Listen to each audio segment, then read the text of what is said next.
Welcome to the Everyday Heroes podcast. Today, we are honored to welcome a leading voice in the world of modern relationships and personal connection, Lauren Hunter. Lauren is one of Australia's most respected professional matchmakers, bringing over a decade of experience helping singles find meaningful, lasting relationships through a highly personalized and thoughtful approach. She leads the Australian expansion of Sync Matchmaking, working with busy professionals and high-achieving individuals who are ready to find real connection beyond dating apps. Join us today as Lauren shares her journey, her insights into modern dating, and how intentional matchmaking is changing the way people find love. Enjoy the podcast. Lauren, welcome to Everyday Heroes, a podcast by Kofkin Bond. Great to have you here, my friend. Last time we caught up was over lunch, which was a long lunch, actually. Delightful. Yeah, it was actually a long. Now, listeners would have heard your bio in the intro, but you are Australia's most elite matchmaker. Well, thank you for having me, and thank you for that title.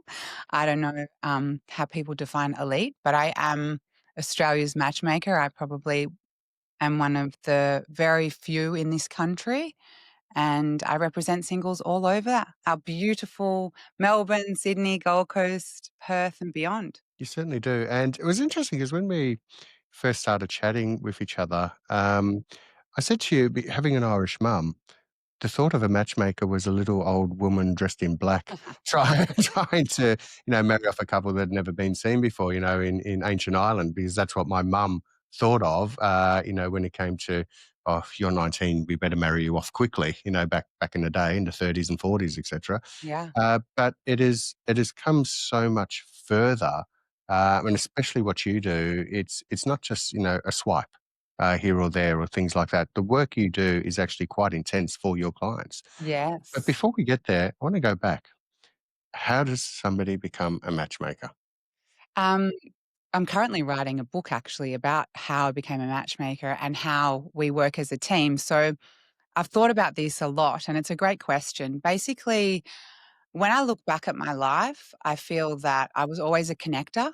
I always had a great network of a variety of people. I was never part of a clique. I liked different people and I loved love, and I also loved human behavior. So after school, I actually studied psychology because I didn't know what else to study. I only knew people. But I studied psychology. I was deeply romantic as a young girl. I was always boy crazy.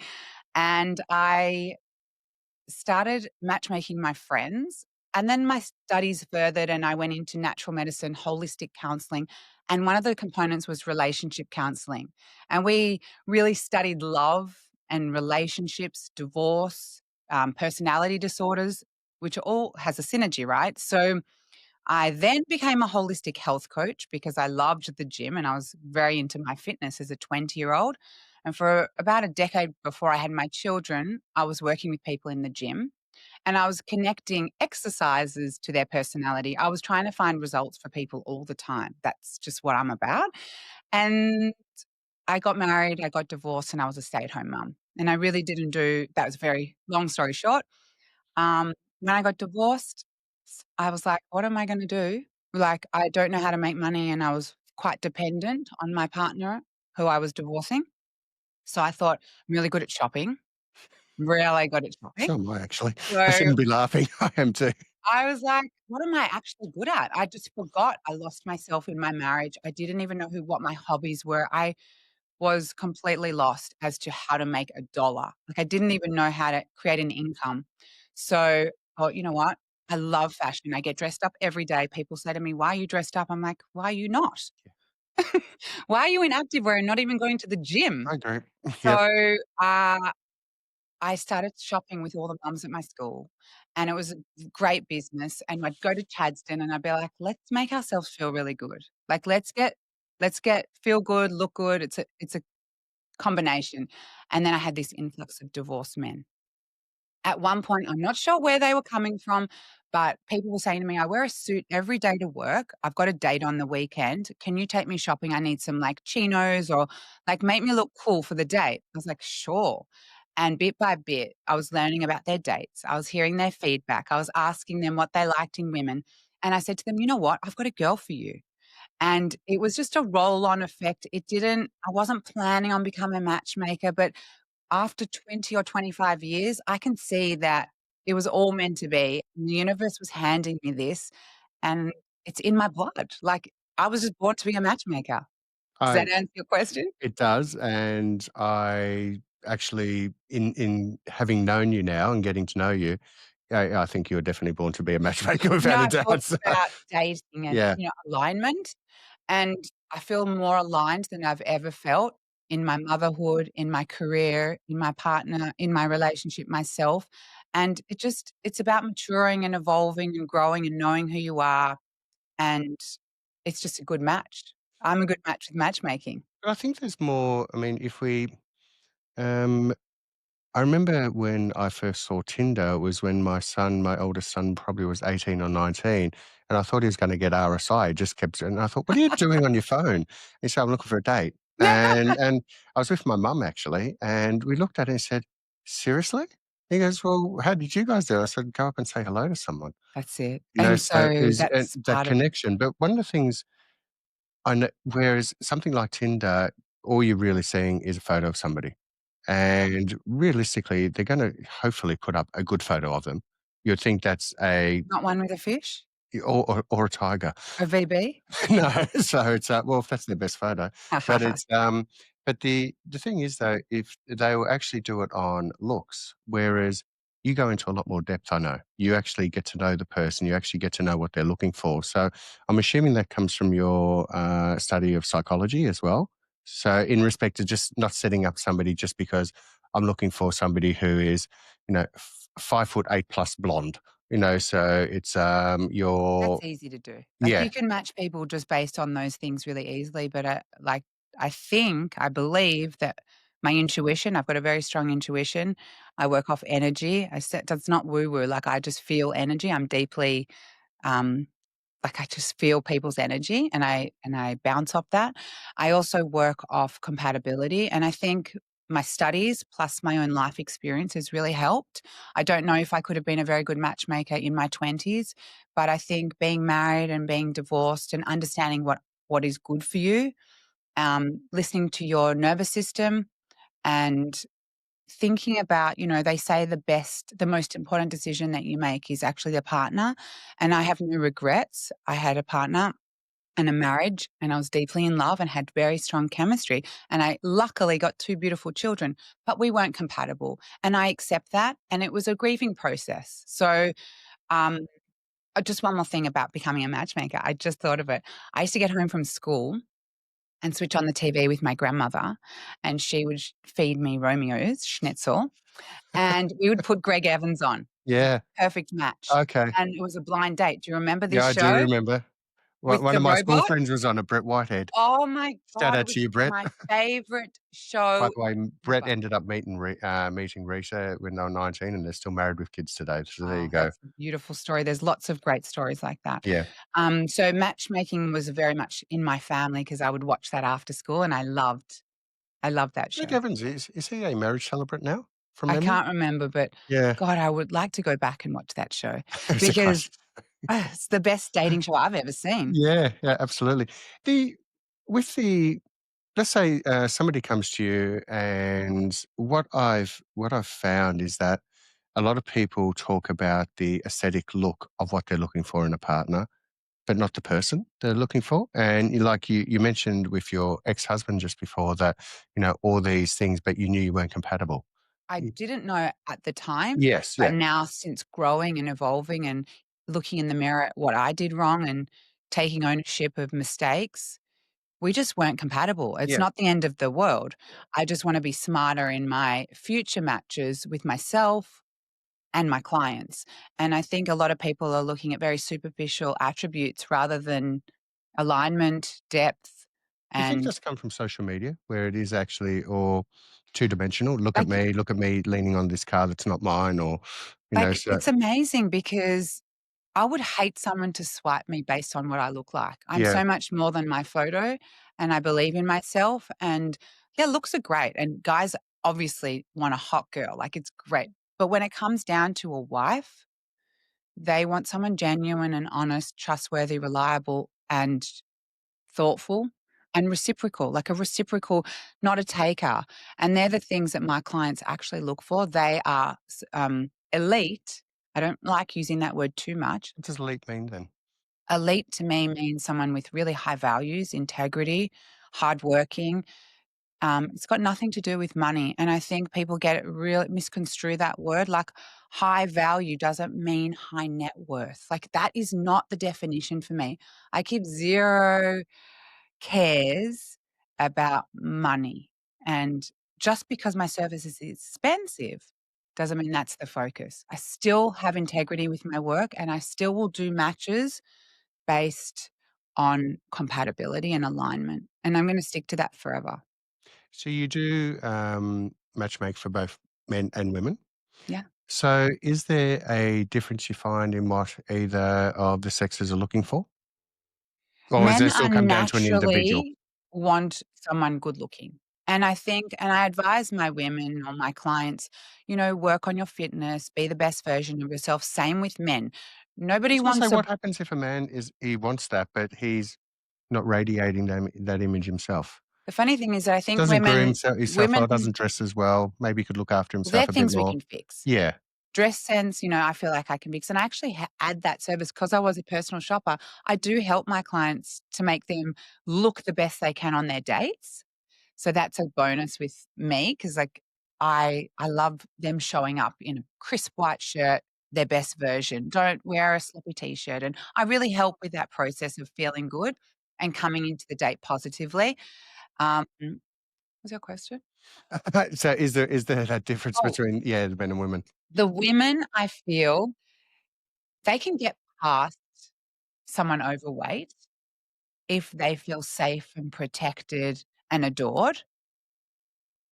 I think women really are not fixated on looks. Some are, some ask me for Yeah, six packs. yeah. It's about 0.5% of the male population in the world. I Yeah. don't even know anyone with a six pack anymore. Oh, But there's a few on Instagram. So, we get to a um, certain age and it becomes a bit harder. look, it's a So, good indication that you're disciplined and that you hit the gym. yeah, Great. But you have to be all the other things, yeah. kind and nice, great dad, all those things. I find them elite. Is it a case of, and I do know, so I have a couple of different dinner groups I go out with, just blokes who we know, and I've connected everyone together and thought we'll all Yes. be a good match and we go for dinner together.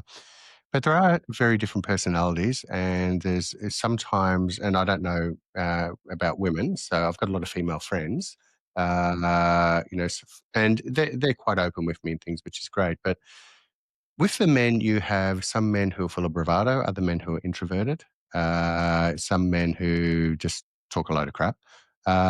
So, just to be able to get out there a bit. But from what I see in my female friends, a man who actually can emotionally be with a woman seems to be the strongest of relationships. Is that true from a woman's perspective, and also when you're matching people? I think women appreciate emotional intelligence Yeah, because that's part of communication and care. And if a guy lacks that, they don't feel loved or adored, and that's what they need. But it's both ways. yeah. It's men and women. It's not just one. Like, and that's the part of a good match. Is I put someone very emotionally intelligent with someone also emotionally intelligent. Like I go that far. Like I try and um, analyze their personalities, and then we get good results. Do you find your services are more they're actually more coming to the surface now because people are sick and tired of getting divorced and swiping right or left and going out on those endless dates, and it's just like, it's like a grind wheel at times. I mean, I haven't done it, Seriously but I fatigued. did once before, and it was just like, jeez, it was hard work. Yeah, it's a full-time job, Yeah, and I think the people that I work with just don't have the time. So yeah. I save time, and you're introduced to people that are exactly what you're wanting and what you're looking for instead of having multiple conversations and swiping many photos. So it just cuts down time, and The apps, they've just changed. I know that I was on them in 2017 and Hmm. I had an amazing experience. Probably because I love people's stories. I love talking to people and I had time because I didn't really work. But if you're working full time, it'd be impossible to have those conversations. There's so many dead end chats. They're so exhausting. People are lying. Photos are inaccurate of how they really look, and people are treating people poorly. But that's post-COVID behavior. I don't know if there's a correlation with hurt people and sadness and stress that's affecting dating. But the experience I had, I mean, I met so many amazing men in 2018, not looking for a partner, just because it was a new thing, and I was like, "What? You swipe a person and then you talk to them? I don't understand." So I was just intrigued from a personality psychology background. Some of those guys are still my best friends, and I've introduced them to their wives. Yes. So I can only think very positively about the apps, but I do hear on a daily how terrible, how toxic, how disheartening they are, and people are really lonely. We are in a year, in a time where we have more choice than ever, and we're more lonely than ever, and I that really upsets me. well, in just my opinion, there's no factual evidence behind it. But being my age, I'm quite opinionated. So it's but the I think the one of the things the apps have done is actually created a society of loneliness. It's an epidemic, It an is. absolute epidemic. We are instant gratification, quick dopamine hits, hookup culture, so much is attributed to this sadness. And I'm here whether I match you or not. And if I speak to you or not, whether it's through Instagram or email, or people reach out to me all the time, they're not necessarily my clients. I just want to restore faith. I just want people to think positively. I just want them to work on their mindset because it's not doom and gloom. There is someone for everyone. I will never not think that. And I really think that because of your thoughts, they're creating people's reality. And I really feel sad about it. I don't know how to change it. I'm one person. I'm fighting this battle. But honestly, it's not that bad. There's not terrible people. Yes, there are Yeah, some. definitely. Yeah. But I'm also wondering, because of social media and these apps, have people lost that art of communication? When we chatted on the phone, I said, "Well, we'll just catch up for lunch and chat properly for a I couple said, of just call hours." me. Yeah, that's I'm not right. texting Yeah, you. that's right. Exactly. I just So, jump on a call straight away. I'm more yep, than happy if the person seems legitimate yeah, and normal. yep, And I even after a 2-minute phone call, I'll know straight away if you're but some people don't have a strong intuition. Some people are introverted. Like, I'm okay talking to anyone. I make a point of meeting 3, 4, 5 people a day because I love people. yeah. Oh, it was great to have lunch with you as well and take a selfie and send it to Chris Christophe, our mutual Well, we friend. both He's a adore beautiful, him. beautiful guy, Chris. So it's And he thinks that of you. yeah, no, I think the world of Chris. You So it's both are big fans of each other, and I love that. Bromance. it is a bromance, yeah, without a doubt. Even though I did say, send him a message after the Lenny Kravitz concert, and I said, "I think I have another man crush now, mate. Sorry." so, so, yeah, Was that a good concert? one of the best I've seen. Yeah, he's cool. Yeah, I would actually put, even though he's 61, I would put that concert up in probably my top 3 to 4 concerts I've ever been to. And I was a Nice. fan of his music, but not a super fan. I just He's got cool music, and it's a He has, great but one. he played live. He played beautifully. They played tight. It was just and it was a great show. Nothing more uplifting than a good concert. You Yeah, just leave, and music is so powerful. Like, yeah, even to my clients, I just say, "Pump some good tunes in the car, brush your hair, and you never know who you're gonna meet today." Like, yes. seriously, the power of music, it's so fun, and I have music blaring in the house with my children sometimes, like, "Turn it down." I'm like, "No, I need to shake it off. I It's need to usually the dance." parent saying that to the child. Yeah. So can you Well, turn down their the music? taste in music is very different to mine. It's quite upsetting, actually. But I won't go into that. I don't know what all these rap and swear words are. Yeah, my eldest was doing hip hop at one stage there, and it was just like, geez, some good words coming in. They're not Very called songs. rude They're words. called spits, not songs. So it's Oh gosh. that's actually what they're called. So I had to learn that because I was not cool when I said, "So you write songs like Eminem?" When he first told me, he goes, They're called Spitz, Dad. And I Oh, I said, didn't even know that. yeah, I'm so gonna they, go back to my kids today, like, "What spits have you listened to?" yeah, so it's, or what are you thinking about writing today? You know, and it's great education. You can write a song just full of swear words. So it's Yuck. one and I saw a post that you did a while back, and we said we should mention it. The young males today. And I look at young males and especially and my youngest is loves his gaming, which means he's not out there socializing. And we're not talking about, going on social media and looking at reels for half an hour. He's gaming for 3 to 4 hours. And he said, "Oh no, gaming. I'm socializing with my friends Mm, online gaming." I said, "That's not socializing." mm. And I just once again, it's completely different generations. We grew up, just wandering the streets until we came home when we were hungry. And our parents were just like, "Oh, where have you been?" So they didn't even necessarily I don't realize you know had if you and left. I are in the same generation. I'm joking. I know. I'm definitely at least I'm 30 years joking. older than you, No, I'm obviously. joking. So No, but it's, I try and I think about this a lot too because yeah, I think it's so toxic. I'm so disappointed where we're heading, but we're out of control. We have no control. My son also plays Roblox or something. yeah. It's it just upsets me. Like I literally am upset, but I also think to myself, well, my mum put us in front of the TV. They said that we'd get square eyes. We're okay. We played Nintendo. We did do it was the beginning of gaming in my generation. My brother and I would sit there with a hand thing and just I'm definitely play. older than you because I was Atari.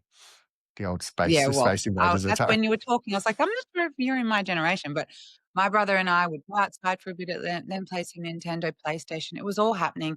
There w there is no control. We just have to limit it and do what's best, but I think it brings out not positive, qualities in my son. He's 11. Yeah. I have no control when he's at his father's, unfortunately, and that upsets me too. But in my house, majority of the time, he's with me 80 or 90%. Mm, We have limited time. Um, it's not I don't it's an escapism for them. yeah. And what are you escaping? Because if you're escaping that as a child, you're gonna need alcohol to escape when you're older. You're gonna have other vices. They say now, men's suicide, the rate is so large, It's it's increased ridiculously so high. much, Yeah.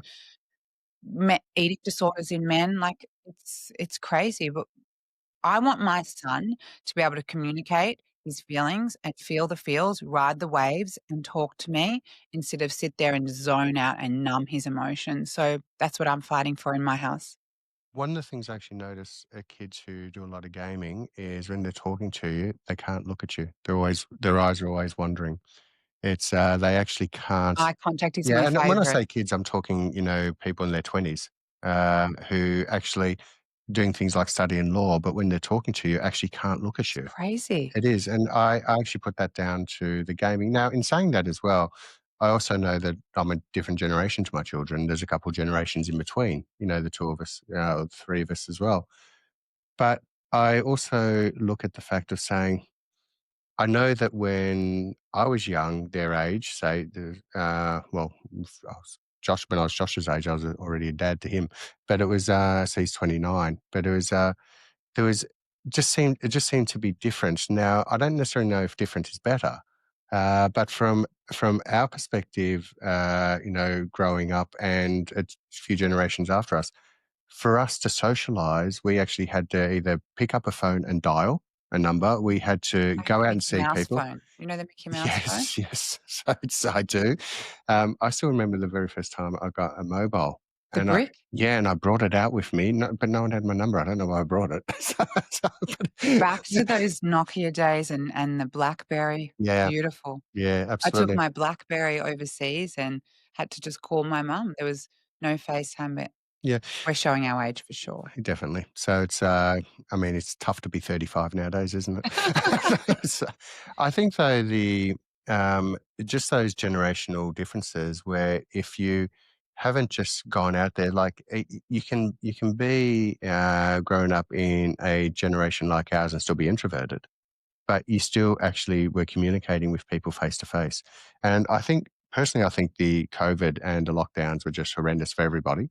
So if you're an Yeah. expressive person who loves to company of people, it was traumatizing. If you were just a young man who has been getting into gaming, you became addicted to it. Yeah. So I think there was, People got addicted to online dating. yes. I was very busy during COVID, Yeah, okay. very busy. Yeah.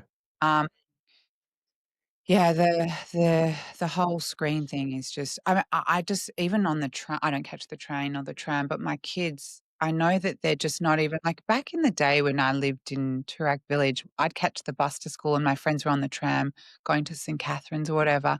We all just looked at each other on the tram. Like we'd sit here and have to face the person. You can avoid eye contact. You can avoid saying hello. I take my son for morning walks around the block, no phones. And I say, every person that we pass, because you're with me, just say good morning. If you're on your own, you don't need to do that because you don't know who you're saying. But the people in our neighborhood are very friendly. Yeah. Just say good morning on your walk. Yeah, absolutely. No one, look, people are looking at the grass. Anything to avoid a hello. But It's so weird. what I love about that, actually, it was Chris who challenged me and a few others to do this. He would get into a lift and somebody walked into that lift he didn't know, he introduced himself. 100%. I do it all the Yeah, so time. do I now. So it's, It's just, it comes naturally to me. Hi, how are you? How's your day? just saying hello to someone and smiling. And with no other reasoning behind it, just, you caught eye contact with each other, smile and still walk on. You No don't, one's hurting anyone and no one's, I there's spoke no to a ulterior guy. motive. There's I no, it's just being nice. The problem is that people are so angry and sensitive and highly strung is that if you do that to the wrong person, they think that you're harassing them. Yeah. Or, you do that to, not everyone is normal Mm. and you have to be careful. Like I met that beautiful woman in the lift on the way up here today and she told me all about her job in we went up 9 floors and I found out a lot about her because I was intrigued, I was interested in I just am having a nice morning. Why not just share that you're having we don't have to be angry. No. Just because it's raining and grey Oh, in Melbourne, it's Melbourne. the sun's gonna come. Yeah, I have to go to Hobart tomorrow, so it's gonna be worse. So it's, The so sun's gonna come. I spoke to a man this morning on a Zoom, and he was telling me about his dating life at the moment, and he said, "I'm scared to open the door for someone yeah. because some women are like, 'I can do it myself.' You don't." He's like, "But I've got old school chivalry behavior. Like, I want to open the door and be a gentleman." Some women are angry at him for doing that. Yeah, that's interesting Go because that was figure. something my father, Go w figure. yeah, well, my I father love the always door being open for well, me. it's something my father always taught me. It's, you open the door and let an elder walk through first, Some women don't or you want the open the door. door for a lady, or a car door, and it was probably about 2 years ago now, so I had to go to lunch with a younger colleague, which we had to drive to. And when we were leaving, so when we got there, I opened the door for her, into the car, drove down. Then when we're leaving, I did the same. Now she's definitely a strong-willed young lady, Mhm. lovely person, a very strong-willed young lady. When I got in the car with her, I did say to her, I said, I hope you weren't offended by me opening the door for you. Very Can you different believe you have to generations. say that? Yeah, well, she's younger than my children, Yeah. or younger than my oldest anyway. And it was just like, I hope you didn't get offended by me opening the door for you. And because just to let you know, I do that for everyone. Oh, yes, I think you told me Yeah, this. and she said, "No, no, that was fine." But I remember thinking, "Am I doing the right thing here or not?" You just Because do it's you. just yeah, and You that's the just do key. But you. she said, "No, it was fine." And but also Oh, too, thank you. yeah, well, yeah, but we'd worked together for 2 years, so at least she knew me. So it's, from that perspective. I think people should just be more receptive to kindness, give and receive, Yeah. get a good res get a great result. You actually end up being happy. Well, but another thing too, if that's who I am, that's who You I do am. you. Yeah, and that's who I am. And if I'm a rude, grumpy man, well, that's who I am too. So it's, but I'm not. This is how I was raised. This is what I was. I was raised that that's just the right thing to do, and it feels uncomfortable for me now if I don't do it. So it's, for somebody. I So just you do that's what's right for you. That's exactly the point. And if someone pulls you up, you handle it then. okay. So let's go back to the world's greatest matchmaker. So it's, now, you are part of Sync, which is a global matchmaking, Mhm. and you do have some. There's no names to give away because you haven't divulged them, but you do have, I know, very high profile clients. So, Being anonymous. Anonymous, yes. Thank you. So being anonymous is obviously an Ta integral part, because a lot of these males and females could be used. Definitely, if they're, if they are very successful people and things like that, so they could be used. I know you do a real filtering process as well for people too, because I suppose it's your reputation that's also underlined doing that. we So vet people yeah, very well. yeah. Can you go into a little bit of what that vetting is like? Well, the people that I work with, Yeah. I've said before, like some are high, like doctors, they can't be on Tinder because they're going to see their nurses or fellow work Yes. colleagues, politicians, footballers. It is people that are famous, Yeah. and they're around the world. So many, many celebrities. We have a database of like. Sometimes I open up my database and I'm like, what? Where did that person come from? And I call the team and I'm like, I'm starstruck, Yeah. like it's so amazing. But at the end of the day, they're normal people looking for love and we help them as best as we can. The vetting process, people show me through their actions. The first minute of meeting someone on a Zoom, face to face for coffee, I get a feel. Like I don't know why or how, but it's become so much stronger and more in tune. I trust myself. I trust my judgment. Um, some people lie to me too. Some people, like in the dating space, they can get away with it, but everything ends up coming out. Mm. I don't really work with people that I don't like. Yeah. I can't help it. I We can't, have that rule in here too, yeah, actually. I Yeah. can't really genuinely help someone if they're not kind to me. Yeah. And the same goes for women and men. Women show me who they are, and men show me who they are, and I just have to go off my own judgment. We do background checks, there's Yes. criminal, obviously, all the normal things to vet someone. We interview people, and the beginning stage of working with me is like we're dating Yeah. because I really want to know you. I want to know your hobbies, your likes, your dislikes. We get very, very close. It's a very personal journey. It's a journey of self discovery for myself as a matchmaker and for the client. It's the best. Like, it's the best. Well, as a result, you're the most well-known person in all of Melbourne now, and probably Sydney and Brisbane. So it's Scary because I as I've gotten older, I've wanted more privacy. yes, yeah. So it's I it's hear you. bittersweet. I'm actually very much the same. So Yeah, it's people bittersweet. who know me well, but I let people know what I'm happy for them to know. But if I like you and I get along with you, I'll be an open book. Transparent, Well, because there's no such thing as being vulnerable to somebody who you're actually really good friends with and you have 100%. trust with And I each think other. that creates so much intimacy in a friendship and a Yeah, relationship too. I think I really strive for trust and respect with every single person that I interact with, friends, parents, children, clients. yeah. And it's really working for me. Another thing too, though, I wouldn't be able to. Well, I couldn't understand personally why somebody would want to part with money to engage your Yeah. services Oh, and then yes. lie to you or just be looking for hookups. So that doesn't because that it in a hookup culture that we live in now, meeting somebody It's and easy. is You very, just go on Tinder. Don't correct, use me because I correct. am not that person. That's right. And So and and I really why believe would in somebody come to you and then it's like going to a psychologist and saying, "Well, there's nothing wrong with me." Well, yeah. you're here for a reason. Well, So it it's creates intention. yeah, So the money that it's an investment, absolutely. and because it is very expensive, Mm. very luxurious, and very much for a small portion of people, it is not for everyone. This matchmaking is not for But everyone. people coming to you for to find a relationship, to find a They partner, really and prove hopefully a that. life partner. Is Yeah. that correct? Yeah. Yeah, And my database spans from very young 18-year-olds that want to be married by 25. They're intentional already.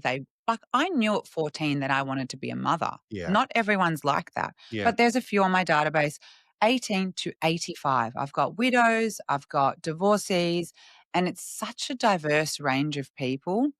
Um, but I think a lot of people resonate with me because I am divorced and I do understand the aftermath. yes. I can really help people.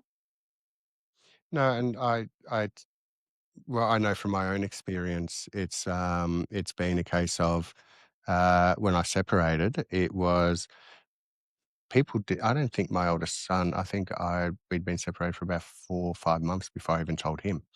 So it's, because empty nesters. Because grieving is a process and a But I let divorce is myself like a do that death. this time. I let myself actually be an adult and actually not, "Okay, I'm free now." You didn't have like a reaction. No. You just processed, and Yes. that is such a good place to be. Well, I actually went and got help as well, just to understand myself. Yeah. We all need Yeah, it so at and different times. which is the first time I've actually gone and done that too, which was actually wonderful. It was actually really good. You're a very good communicator, you know? I can see that you're a very good communicator, so why not communicate the good and the bad to someone that's objective? Well, that was actually the rule I had, with my psychologist, Jenny. It was a case of, well, if I'm gonna see her and I'm gonna pay her money, Be I'm honest. actually gonna be totally honest. Let Uh, it all out, and how good do you feel? yeah. Like, I don't think therapy is a weakness. No, I it's mean, not. obviously, because I spent time studying psychology, but I'm not a therapist, I'm more of a counselor. Yeah. I think dumping on someone that you're paying, instead of dumping it on your friends that don't wanna hear or think that you're a victim, let it all out. It's like having a rebirth Yeah. sometimes every session, and I know people feel lighter after. I'm not saying you need therapy extensively or maybe one session helps. Yeah. Yep. It's amazing. Yep. No, I just have check-ins with her now every couple of months, and it's, You can and only it's, get better from it. It's oh, not gonna absolutely. do anything bad. Yeah, no, I actually quite look forward to the check-ins now because life is pretty good. Yes. So it's, It's so good, like, coming back to them after being down and out and saying, "I did this as well." It's self-fulfilling, and it's like, "Do you remember that time when I came to you and I was so in such a bad spot? I was so mentally not well." Like, the sun does come out. It's the same with the wet, like, you're not gonna stay like that forever, and those feelings are temporary, and I remind myself that this too shall pass. Anything that I go through, the good and the bad, it's not forever. Like, it's gonna change. Nothing is forever. one of the things that I found in my own experience, and talking to Bella about this before you came in actually, but from my own experience is I think males in general, and probably look at even my oldest has been in a relationship for now for 4 years. My youngest, I wouldn't have a clue. So it's, but it's, Is he the one swiping? no, no, he's the one, gaming. Oh, So my gaming. oldest was the one swiping, but that was 10 years ago. So Okay. it's, when it first came out. But my oldest was more of a social butterfly, very, very social, really great communicator, lovely young man. Well, they both are lovely young men. But one of the things is if I look at during my sort of, it might be sort of decades or every sort of 7.5 years, I think males tend to change Mhm. as so, and Chris Williamson talks about this on Modern Wisdom quite a He's lot. Yeah, fantastic. he is fantastic.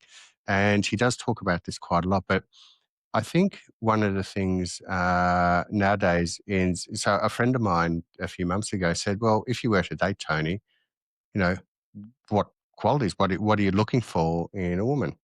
And I just, Hot. I'm joking. sorry? Hot.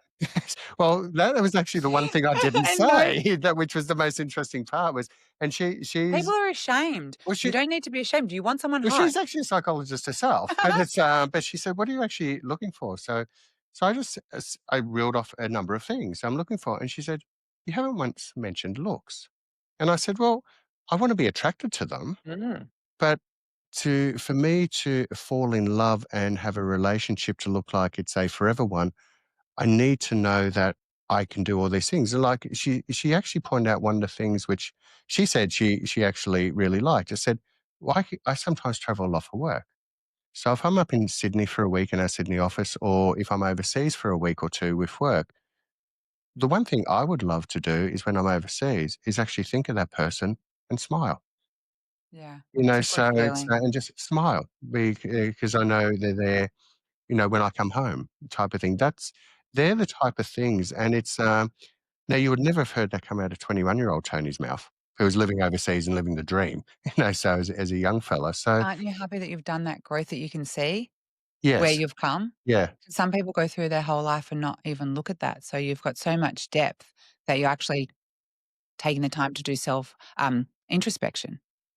But I would like to think that most people do that as they grow. Is Mm, this what's the use of being in your mid-50s and still pretending you're 21? I think it comes with growth, but I Yeah, think a lot of 30 or having the 40-year-olds are not energy. doing that. Yeah, that's actually the thing is that I have actually noticed, and when I was chatting to Bella, she said, "Oh, what age males?" I said, "Really, about 40 under."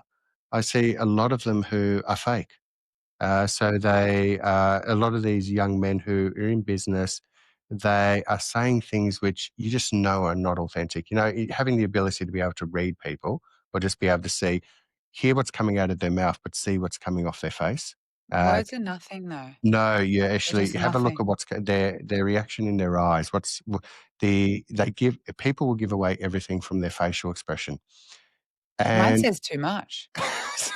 Mine needs to slow right down because my thoughts in my face, like, I hope selling me exactly what I I hope you think. don't play poker. You'd get a hand I'd out. be shocking. So exactly, or you'd be great at bluffing, so by doing it at the Oh, same I need to time. work on my poker face. I'm sorry, I'm too transparent. No, it's the psychologist in you should I just get excited though. My yes, girls in my team, the yeah, sync girls say, Lauren has excitable disease. I can't help it. I have excitable disease. So even when I'm hearing that you've done that work and that you're looking back and you've got introspection, like that makes me happy yeah. because I want to be around people that are able to do that. It's easy to love someone that you are really good friends with. And Yeah. sometimes it's not a sexual relationship. So, as an example, I've got a couple of male friends who I absolutely adore. So we are absolutely inseparable. Now, it's not sexual in any way whatsoever. We're all straight, You deeply respect them. but I just love their company. I just smile. It's I just sent a meme today or message today, and it was like one of those 15-second clips. Well, it's two actually from the same person. And the first one he is a older gent who was accepting award, and he said the three things that he's found successful in life is the first one, which just resonated with me, especially from the person who sent it, was um, be in a room with people who, when you see them, your eyes just brighten up. And I just thought, how powerful. Isn't Mm. it great to know that I'm catching up with someone today and I'm excited about seeing them and I see them and I bump into them accidentally and my eyes brighten up because their presence just brings so much warmth and fun Joy. and joy.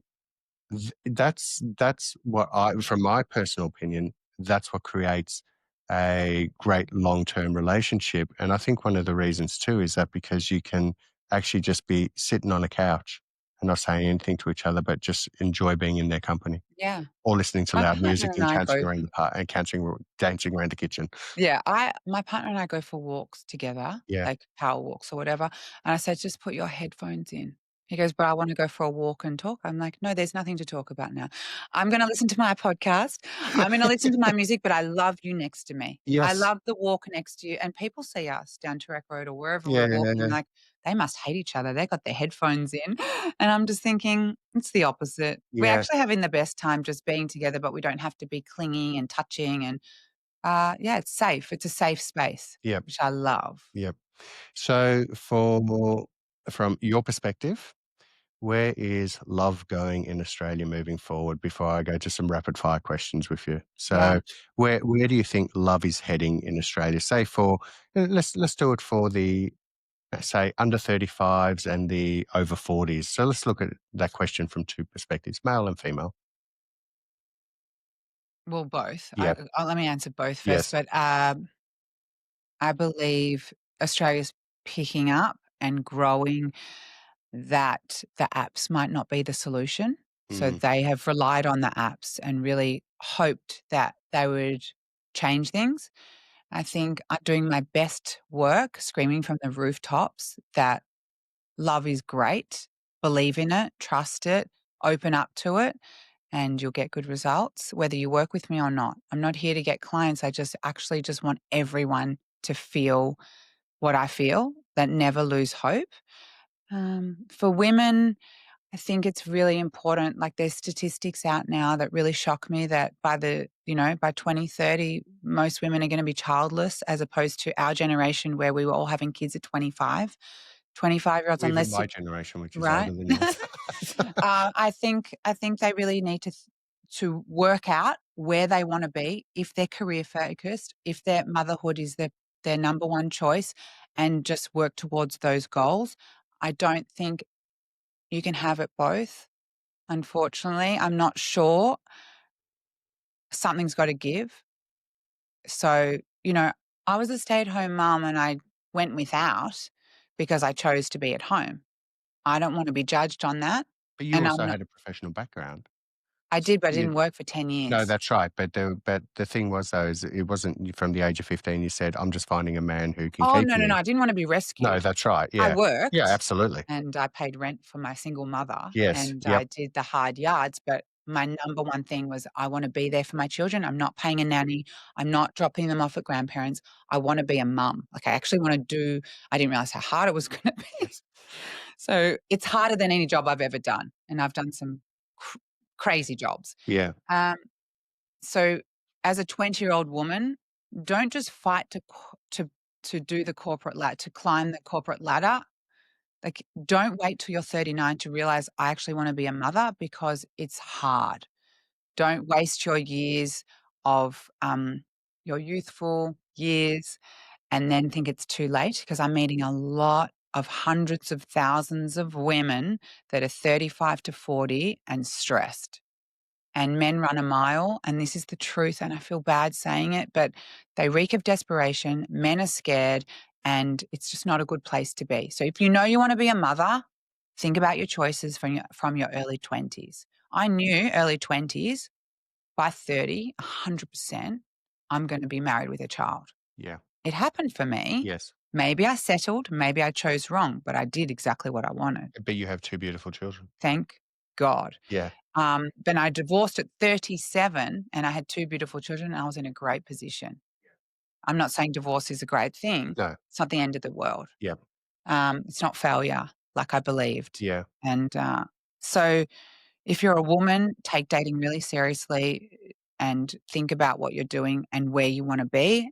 And for a man, I'm not a man, but all I know is be good because it comes back, do the right thing, treat women with respect, and eventually you'll meet your person because everyone meets their person. I think so. I don't know. What am I missing? I reckon I could go on and on and on about what I think and where it should be going. But if you're serious, get off the apps. Like if you're really serious, really approach people, be open. You can meet anyone, anywhere, anytime. But it's very unlikely drunk in a bar. It's very true. Yeah. Because people are coming off alcohol as well. They're not being their best version of themselves. So, like, it's not real. Like, I had a client the other day tell me how he went on a date, and they just got blind, and the next day they both felt shit, and it just was a shit day. Like, just call the date after an hour if you're not that person. Yeah. Don't push the date and just make fun from nothing Yeah. because you're wasting your time. But also too, whether it's alcohol, whatever, and one bit of advice I gave my eldest son, he was probably about 22 at the time, and he said, "Oh, Dad, can I borrow your car tonight?" I said, "No." He's had his own car. And I just said, Was it a nice car? "Yeah, well, So mine she or wanted his?" to impress he wanted to Yes, yeah, my impress car the is a girl. very nice Oh, car, you and have it's to be just like, yourself. yeah, but that's what I said to him. I said, It's "Well, the wrong girl if she gets impressed by that. that's exactly right." And this was the first date, and I said, Oh, he's sweet though. "Well, no, he's fake." And that's what I said to him. He is sweet. He He's a really gorgeous liked her, kid. but he needed to build his enough confidence to drive in his car and Correct. show up as himself. Well, what I said to him is, "You But you should should have be given him a car. you should." No. He is actually a very good driver, I have to admit. So it's, I did He actually, would have nailed the date, I'm sure. he might For the have, wrong and that's reasons. right. So, but once again, then what happens when he turns up in his Corolla? So, She'll and think the he's a second liar. date or the third date, correct. And this is what I said is that on a date, you should be yourself on the first date as what you would be on the 20th or 30th date. Because if you're out there and you are this big, impressive on the first date, and do all these wonderful things and promise all these things in the rest of the world and woo that person, the second date's a bit less, third date's a bit less, fourth date, you stop What have showing you up got with to look flowers. forward to? Correct. What do you So, have to live up to? yeah, just be you, and don't think you have to be you by turning up in my car. But But isn't that amazing that he even thinks like that, that the girls are requesting that type of lifestyle so young? yeah, Because back in my day when I met my husband, I don't think he even had a car, yeah, and I was like, "We're gonna build together. You have so much potential, and I love you for you." yes. Yeah, but but you know, if that was if your ex-husband was my son turning up in a nice Mercedes and then the second day turning up in his Corolla, that's not a good look. Yeah, so that's why I thought just be who you are, and if the person doesn't like who you are, just there's no second date, and you've actually just saved time and money. 100%. Yeah, I so agree. yeah, You no, have to just show up as yourself. yeah, I think so. So It's what's inside anyway, like cars and stuff like that. yep. Now some The rapid world's gone mad. it is. So let's end on some rapid fire questions I've got for you. First thing you do when you wake up in the morning.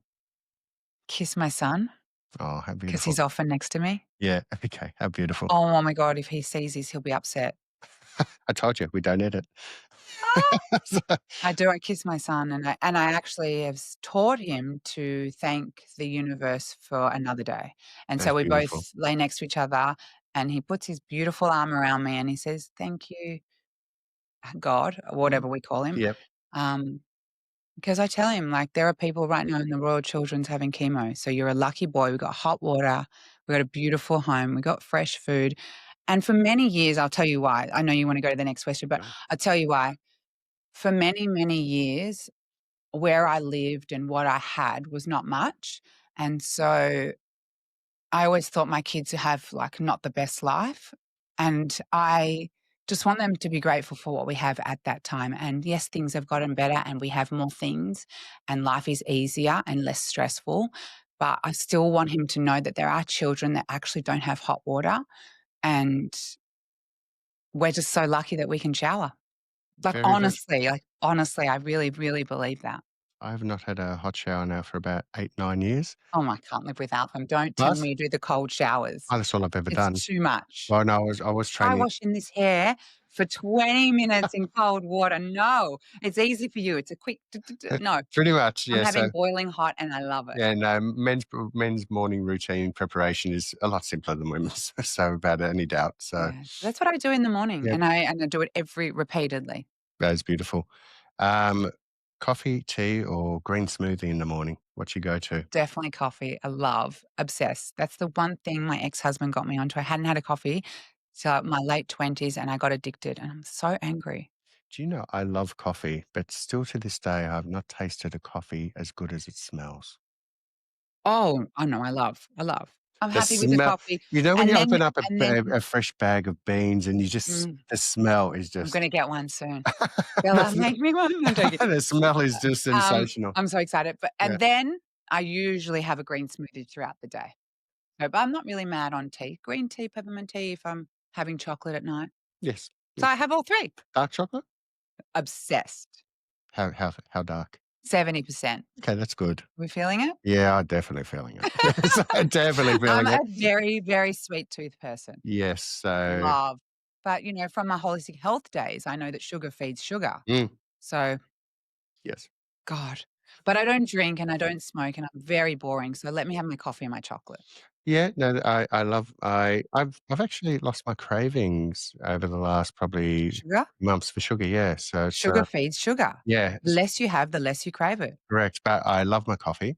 I don't put any sugar in my coffee. No, I do love my coffee, I like the chocolate and on I'm not top. a drinker and don't smoke, don't do drugs, so, So boring. no, I know, but the great thing is you can go out night after night after night when you're overseas for 2 weeks and sleep and just have 3 hours sleep a night, Best. party all night. I've still seen you dancing at concerts, in private Oh, boxes, so you don't gosh. need alcohol to do that, do you? I don't think you need alcohol if Give you me have a a microphone, personality.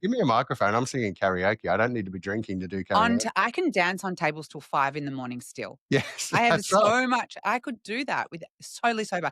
I'll tell you, I went to a concert in February with 5 girls to Dom Dollar in a shed in West Footscray, sober, not a sip of water. They were like throughout the night, like, "You okay?" And I'm like, "I'm having the best time ever." They're like, "How are you dancing for 6 hours?" I'm like, "'Cause it's amazing. Solomon and Dom Dollar, like, this is heaven for me." Like, "You're weird." The other night, I went for No, dinner no, with you a you're actually real. I Yeah. danced I Yeah. danced all night. Yep. I went for dinner the other night with another couple, a business dinner. I actually brought my children Mm. because I didn't wanna leave them home, and they Yep. came for a business dinner with Mick and I, um, and they were so excited to order a bottle of red, these people, and they order and the wife goes to me, "Oh, are you excited, like, to have a" I'm like, "Oh, I'm okay, I'm gonna have sparkling water." And she goes, "Oh my god, how boring," with her she had a bit of a and I'm like, "What a compliment. Thank you so much." And my daughter's watching everything, and she's getting into the age at 15 where she wants to have a drink now and then. And she saw me be peer pressured in the way I responded, and Mm. couldn't have planned it better. I was so happy that she saw it, and I said, You're more than welcome to drink and make drinks, and I love that for you. It's just not for me." Yeah. Especially when I'm on calls and Zooms at 3, Yes. 4 in the morning. I'm not having a drink at 8 in the Yes. night. I'm Yep. gonna be in bed in an hour, Yes. sleeping That's tightly. right. Yep. But she said to me, not in a mean way, she's just like, "Oh, why are you so boring?" I said, "Thank you so much. I'm so happy that you said that because I am boring. I am." And by the end of the night, she'd had a bowl of wine. She's slurring and spitting in my face. And I said to Giselle, "I find that pretty boring, actually." Mm. Well, you're actually not boring, you're natural. And no, anyone I'm and not, and and anyone who knows you're not boring, but it's, but I I wish I was more boring. so well, you start drinking and falling asleep. So that might be the answer to it. But then on that basis, I did have a colleague once, because there was a period there for about 8 years where I never even touched a drop of alcohol. So I'm not obsessed by it or anything like that. But he asked me the question, he said, "So you don't even have, like, a glass of wine at night?" I said, "No." "So out for a social drink, do you have a drink?" "No." "So you're out to races, you have a beer?" I said, "No." No, "No." So he said, I went the last few years into the Lexus tent at the races, didn't have one "Yeah, drink. no, I tried to Um, convince you to nah, actually had the go year this off year." of the best Yeah. best feeling It's the first ever. time I've been in a I felt decade, actually. elite First time I've been in a not decade. being there. I Yeah. felt elite not being there. It was a Have long JOMO, yeah. joy. It was actually Bella's mum who dragged me along this time to Oaks. So it Oh, was, no, it's fun, and I might go next year. yeah, Nothing's forever. I yeah. I don't know. See how I feel, but But I think each the key was though is what this, person was saying to you, but he said, "Oh, so were you an alcoholic?" I said, "No." isn't that amazing? People Yeah. automatically think that I had a But problem with then I went to alcohol. religion. "Is it because of your religion?" I said, "No." It's not. I just actually choose not to drink. It's hysterical Well, my religion. my my my partner, she didn't drink, my ex-partner now, but she didn't drink at all. So I just didn't drink. So even if I wasn't with her, I still just didn't drink. I think So that's because yeah. I was never a drinker, if that made sense. So I might have a glass of wine now and things like that every so often, Yes. but that's That's but normal and balanced, whatever you want, but yeah, I used to drink, like, yeah, binge drink in my 20s. I yeah, was a party girl, blah, blah, yeah. blah, whatever. You don't know what you're doing then, and No, we didn't know, like, we're gonna look at alcohol like we do cigarettes in 10 years. It's with such disdain. So yeah, I I got to, like, the last few years, and I'd have 1 or 2 rosés, and I'd be, like, so tired and such a shit mum the next day, like, not even a shit mum, just they wouldn't know, but I yeah, was more tired than usual, I was probably less tolerant, and I actually thought to myself one day, "Wow, I am not elite. I'm telling my clients to be elite. This is yeah, so not elite." And I don't wanna do it, and I thought I'd do a week or 2 weeks or a month. I never yeah, had a problem, I never slurred, I never yeah, took my shoes off at the races, I was always just a classy drunk. yeah, But I stopped, and then I was just like, "Oh my god, I feel amazing." yeah, Even 2 glasses a week can change, and then I was like, "This is a month, this is yeah, 2 months, I feel insane, like, everything's better, my eyes are whiter, my sleep is clearer, I've lost weight, I eat whatever I want, and here I am 1,000 days later, and I'm not counting because I was an alcoholic. yeah, I just can't believe how quick time goes yes, and how much my life has changed in 1,000 days. yeah. Yep. But as you said before, though, it doesn't matter if Mick has a glass of wine. He So can so get I wine, is this is the point, you're actually not judging other people by them drinking or not drinking. but You he's should never been a big drinker, no, but you're just made your choice for you, which is what was and right I for you. just don't and the same as when I made a choice to be a stay-at-home mum. Yeah. I chose to go without, and people still judged me. Yep. Then I chose to work. People said, "Well, why isn't she at the sport?" Today, this morning, first time ever, I was not at my son's sporting event, And he told me last night that he had it. I had no idea. Yes. And I had a Zoom at 7 in the morning and I was like, Mum, this is the first time. I said, you're 11. You'll be all right. You'll call me after. I'm working. So I'm showing him that women can work. I can't be at everything, but I was there for you for the first And to 10 always years. still be a mum. 100%. Yeah, But people being a judge you mum no will always matter be what. first. Yeah. If you're a stay-at-home mum, if you're a corporate boss bitch, Mm, like you cannot win. So you know what I've realized? I'm gonna do whatever makes me happy. absolutely. So it's, I'm gonna do whatever makes me and you do it happy. so successfully well. Thank you. Yeah. Do I? Yes, you do. Do I? Yeah. Oh, Okay, go. a couple easy question, then one that might make you think a bit more. Who's your AFL team? Carlton. Yeah, I already You knew know that. who my father-in-law is? Yeah, but that's why I asked because I just want to say boo on there because Ex-father-in-law. that every Shout out to my beautiful Kenny Hunter. I just wanted everyone to actually hear that I don't like Carlton. So Oh, well, just let me just tell you that I am divorced to his son, yes, and I absolutely love his family and respect them, and we are very, very close with his father, and my children love their poppy. So if he listens to this. I will suggest as an Essendon supporter, Ew. Ken Hunter was one of those guys who played elite VFL football as it was in the day. He played probably 3 inches taller than he was, could take one of the best marks you've actually Yes, ever seen, I've and seen. played as if he was like 20 kilos, had more than 20 kilos more muscle on him than And he he's did. such a humble, beautiful man. He was one of those Carlton players that you could not dislike even though you disliked the team. 'Cause So, he was so skillful, yeah, and I have so to say his son was very good too. yeah, His son was very good. My ex-husband was very good at football. yeah, yeah, no. We But I always still don't talk like about the positives. yeah, but no matter Kenny Hunter being your father-in-law, I still don't like Carlton. Oh! So Well, not I don't think Carlton supporters like Carlton right now. I'm an Essendon supporter, so I we're know. full of self-hate right now, so it's we'll get there. Essendon, Yeah. Essendon. Yeah, I remember all Mm, those games in the '90s. I'd go with my dad. Big rivalry, Essendon yes, Carlton. yes, big We're rivalry still indeed. friends though, Tony. We are, because, well, there's during football season, we might avoid each other, but otherwise, we're fine, so it's, Okay, next question. I'm ready for the big one. I'm okay, not ready yet? last question. Okay. For you, success is? A happy, healthy, joyful, positive home. Success to me is my kids thriving, well adjusted, no issues, please God.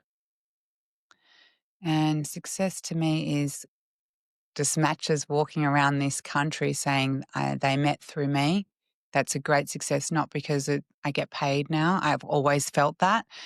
Um, yeah, people send me selfies most days. We're going to Bali next week, or I feel successful through my matches, and that is a daily drive and a real fire in my belly. The bonus is that I get paid. Yes, love it, I love it. Uh, your first part of that answer, though, there's a line in a U2 song, which has always resonated with me. So Bono actually wrote I'm a massive U2 fan, but he wrote the song about his father, Bob Hewson, when he passed away, and it's a beautiful, beautiful song because they had a very challenging relationship, father and son, very challenging. But, there's one line, "House does not make a home." Mm, And that is so totally. true. You can have the most beautiful mansion, in Toorak, but if you've got a If it's miserable sterile and lonely, a lot of people in and you marriages are telling me that they're lonely. correct, and that's the thing is that a house does not make a home.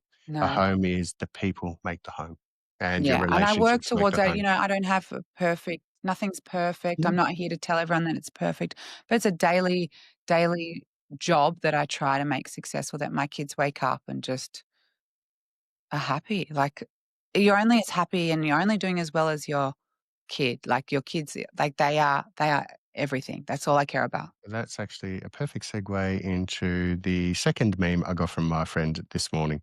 The first one about, your eyes brighten up every time you see that person or that person walks into the room. But the second one was off the Diary of the CEO interviewing Oh, yeah. Matthew McConaughey. Oh, I yes, love him. I saw that, yes. Yes, all right, all right, all right. So I love Matthew McConaughey.